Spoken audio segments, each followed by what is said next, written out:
Hi, I'm Mark Smith with Family Tree Counseling Associates here in Carmel, Indiana, and I have a fun topic today. It's called Love Is Too Supposed to Hurt.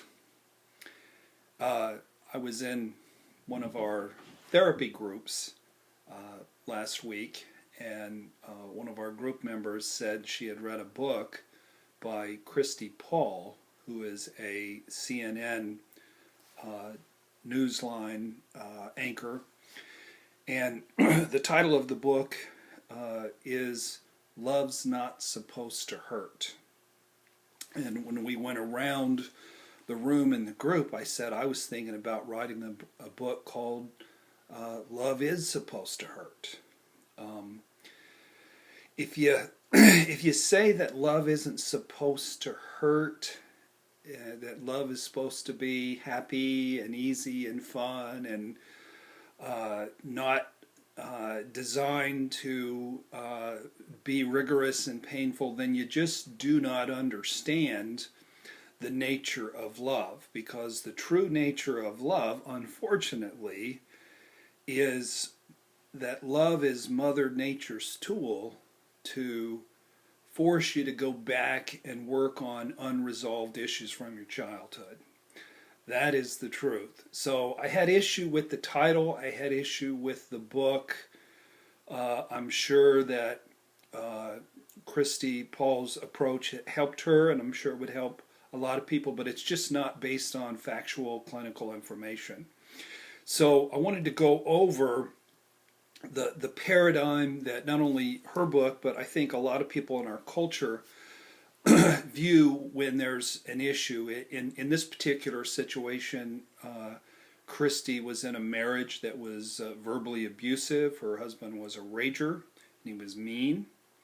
So from her paradigm, the problem is the ex-husband. He was bad. He was a rager. He was verbally abusive. She was the victim, and she needed to escape the tyranny of her husband's rage. Her childhood was never mentioned, as if it wasn't a problem at all. And I will assure you that it was a problem, and it was actually the problem, but I'll get to that. And then in her approach, the cure is God and what she called some unconventional therapy and the support of family and friends. Now, I wish that Christian faith healed emotional wounds and made people emotionally healthier, but it's just not true. If it were true, then the divorce rate for churchgoers and people who espouse themselves to be Christians would be near zero. And unfortunately, the actual truth is it's a little bit higher for people of faith than people who don't have faith.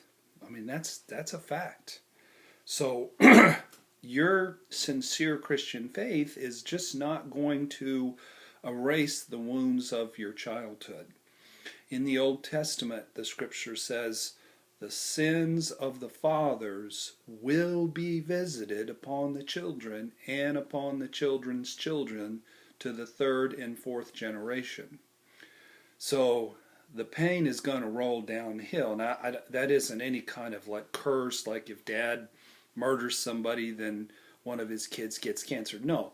What it is dysfunction will roll downhill from generation to generation. So, the paradigm that I would like to espouse, that I think is more accurate, I think would be more helpful for you in a relationship if there is abuse of any kind going on, or just painful stuff. Here's the paradigm I'm espousing. The problem is her dysfunctional childhood. I can assure you, I can't prove this because I can't do a family tree of her family, but I assure you there was at least one parent or one parental figure who was either controlling, critical, or a rager. And that's why she grew up and picked the rager, period. She didn't grow up in a healthy home. On a scale of 1 to 10, with 10 being perfectly healthy, of course, there's no 10s. I don't believe there's any 9s, 8s, 7s, and there might be a few 6s walking around. Most of us actually are 3s on that emotional health scale.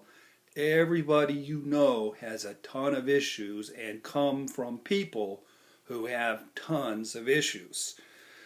So what happened was Christy, like most of us, was raised in a family where there was a 3. Both parents were 3s. Christy was a 3. She grew up and married the right guy. She didn't marry the wrong guy. She married the right guy.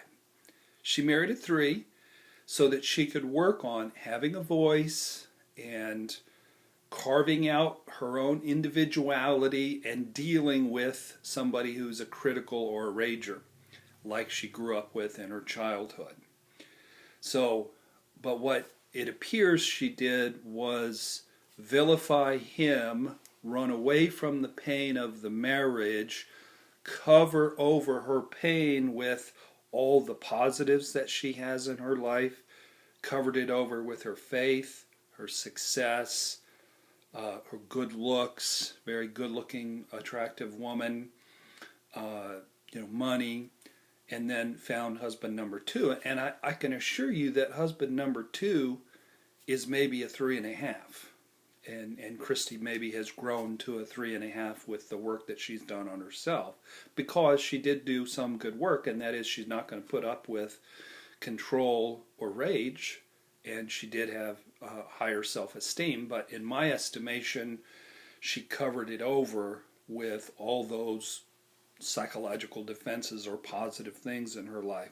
So Christy is not a victim. She chose her husband because he was Mother Nature's tool, which is the next thing. Her husband is actually Mother Nature's tool, or God's tool, God's gift to help Christy learn about herself and heal herself. So the cure is actually sticking in your marriage and not vilifying and scapegoating your spouse, and working hard in therapy with a therapist who understands the actual nature of love, marriage, abuse, and emotional healing.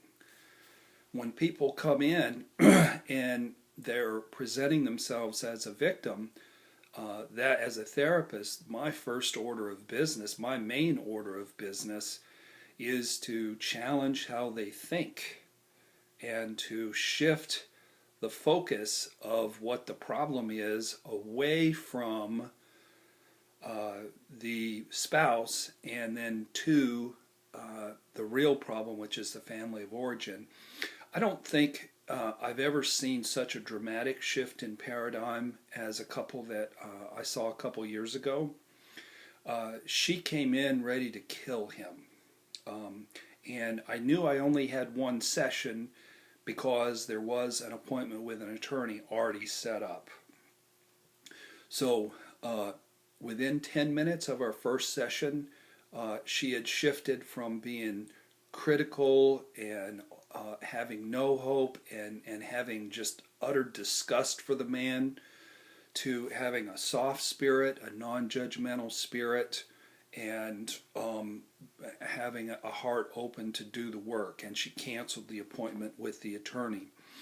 I simply said, what we do is we pick the right person where we can reenact the issues, the unresolved issues of our childhood. It turns out he had been acting out using the internet in a sexual addiction, which disgusted her. So, but when I said that, it's not about him, it's about your childhood. I didn't know anything about her childhood, but it turns out her father had been a really horrible, world-class sexual addict who had spent time in prison for sexual crimes. And when I said that, bam, it just instantly registered as truth, and it shifted the entire focus of the marriage. If that couple had been using Christy Paul's approach, then they'd have gotten divorced. She'd have gotten away from the bad, evil, terrible sexual addict, and she'd have remarried somebody that she thought was healthier, but she would find out down the road isn't any healthier at all. So this couple that I speak of, they're very happily married, and things are going great. They've purchased a home, they had a child, and they don't have a perfect marriage, but their marriage works, and there's a lot more windows of heaven than there are windows of hell.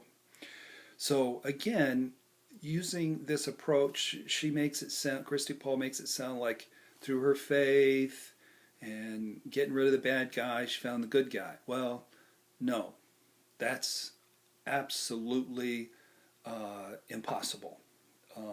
She found somebody who was a little bit healthier than guy number one, but he couldn't be that much healthier because she didn't get that much healthier. You can't go from a 3 to a 6, in a couple of years.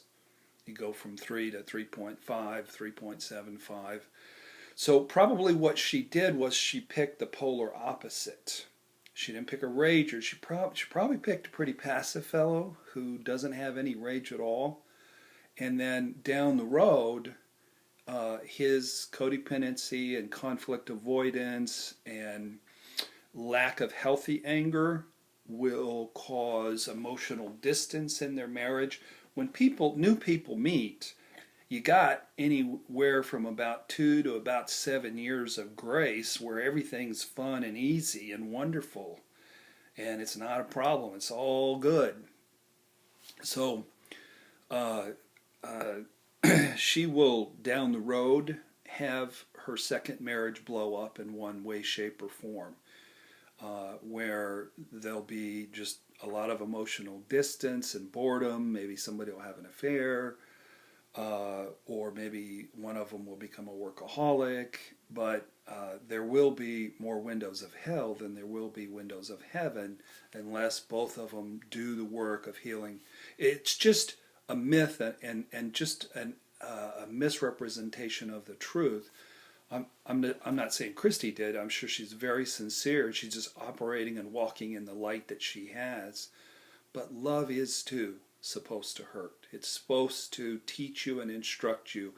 Your hurtful spouse is your greatest teacher, and they are your best friend. And the best course of action is for you to embrace your emotional pain and not run and hide from it. So that is the meaning of true love. I wish it were different. I wish we could, think positively, cut out the bad people in our life and always pick good people and live happily ever after. It's not going to happen. Do not buy into that. That's where people get in trouble in their second marriages, is they rush into a second marriage with somebody they don't know well enough. They get married within a year or two after the divorce, and they go into it with a lot of naivety and the baggage of his kids, your kids, and it turns out to be just a real explosive nightmare. So that's what I wanted to say about this topic. Love is too supposed to hurt, and don't let that lead you into hopelessness. It can give you an opportunity to save your marriage, or if your marriage is over, it can give you an opportunity to do work on yourself and to do work with somebody new, and take 4 or 5 years of courtship before you get married and build a solid foundation of recovery.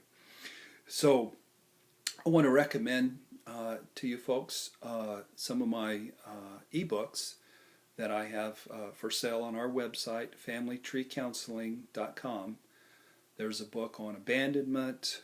There's a book on the basics of recovery. There's a book on affair recovery.